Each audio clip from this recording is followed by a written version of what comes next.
professeur Dominique Monet, ophtalmologiste, chef de service à l'ophtalmopôle à l'hôpital Cochin à Paris. Alors professeur, vous nous avez dit que c'était très fréquent la cataracte, mais en dehors du fait que en gros l'âge c'est le plus gros facteur de risque, on va dire, est-ce qu'il y a d'autres facteurs de risque d'avoir une cataracte? Alors oui, il y a d'autres facteurs de risque plus rares, c'est le tabac, encore une fois. On peut l'incriminer. Chouette, j'aurais pas de cataracte. Non, continue, pardon. Si vous continuez C'est ça. sur la bonne voie. Certaines amétropies fortes, notamment la myopie forte, d'accord. les gens qui voient très très bien de près et qui ont des yeux beaucoup plus longs que la normale font des cataractes un peu plus précoces.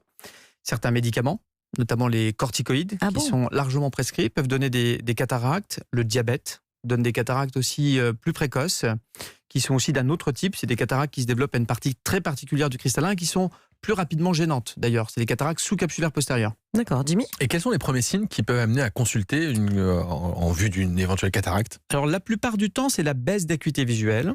On va dire que c'est le signe le plus fréquent, mais pas seulement. Ça peut être des éblouissements, ça peut être une baisse de la vision des contrastes qui amène à consulter. Ça peut être des difficultés pour conduire la nuit avec des éblouissements qui augmentent, puisque les opacités dans le cristallin vont diffracter la lumière et donc vont se manifester surtout avec les éclairages artificiels ou de nuit au départ. Donc une personne âgée qui a des difficultés à conduire la nuit, qui se sent éblouie, ça peut être ça peut être le début d'une cataracte, absolument. D'accord. Est-ce qu'il y a des facteurs génétiques aussi à cette cataracte? Moi je sais que j'ai des grands-parents qui en ont eu, qui ont été opérés. Est-ce que ça veut dire que j'aurai forcément un problème de cataracte? Alors avec l'âge, c'est tellement fréquent qu'on ne parle pas de caractère génétique pour la cataracte la plus fréquente qui est liée à l'âge, mais effectivement il y a des cataractes congénitales à l'inverse, donc des bébés qui naissent avec la cataracte.